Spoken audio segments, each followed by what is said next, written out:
Video শুরুতেই আপনাদেরকে জানাই রথযাত্রার অনেক শুভেচ্ছা।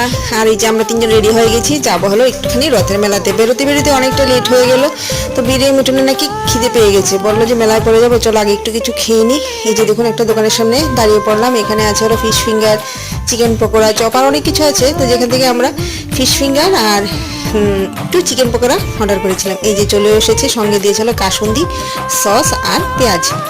আর কোথাও বেরোলে পেলে সোনা সবসময় ওর পাপার কোলেই থাকে, কারণ আমি একদমই ওকে কোলে নিয়ে হাঁটতে পারি না। এই যে দেখুন ওর পাপাকে কোলে নিয়ে খাচ্ছে আর ও তাকিয়ে তাকিয়ে দেখছে। তারপর আমি একটু টেস্ট করে দেখি, প্রথমে নিলাম হলো ফিশ ফিঙ্গারটা, মোটামুটি ভালোই ছিল, খারাপ ছিল না, কিন্তু তাও যতটুকু ভালো হওয়ার দরকার ছিল ততটুকু ছিল না। তারপর নিয়েছিল চিকেন পকোড়া। আর কোথাও চিকেন পকোড়া খেয়ে না আমার একদমই ভালো লাগে না, আমার মনে হয় আমি যে বাড়িতে পকোড়াটা বানাই ওইটাই সবচেয়ে বেশি টেস্টি হয়।